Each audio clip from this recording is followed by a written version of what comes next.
नमः शिवाय। वाराणसी की कथा। यह कथा द्वापर युग की है, जब भगवान श्री कृष्ण के सुदर्शन चक्र ने काशी को जलाकर राख कर दिया था। बाद में यह वाराणसी के नाम से प्रसिद्ध हुआ। यह कथा इस प्रकार है। मगध के राजा जरासंध बहुत शक्तिशाली और क्रूर था। उसके पास अनगिनत सैनिक और दिव्य अस्त्र शस्त्र थे।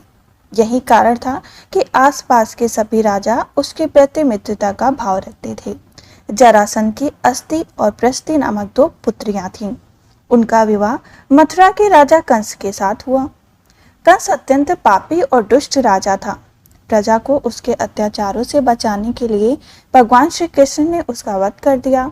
दामाद की मृत्यु की खबर सुनकर जरासंध क्रोधित हो उठा। प्रतिशोध की ज्वाला में जलते जरासंध ने कई बार मथुरा पर आक्रमण किया, किंतु हर बार श्री कृष्ण उसे पराजित कर जीवित छोड़ देते थे।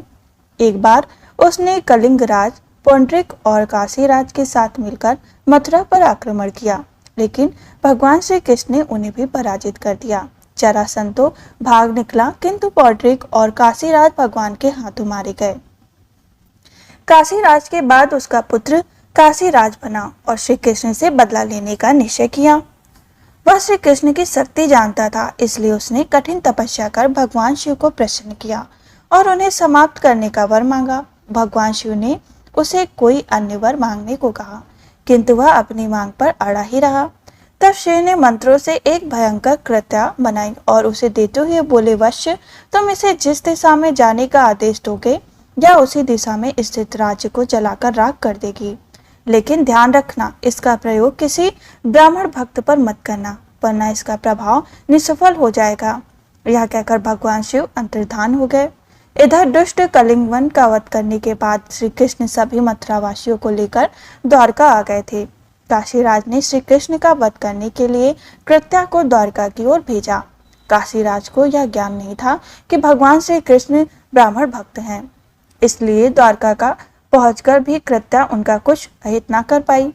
उल्टे ही श्री कृष्ण ने अपना सुदर्शन चक्र उसकी ओर चला दिया। सुदर्शन चक्र भयंकर अग्नि उगलते हुए कृत्या की ओर झपटा। प्राण संकट में देख कृत्या भयभीत होकर काशी की ओर भागी। सुदर्शन चक्र भी उसका पीछा करने लगा।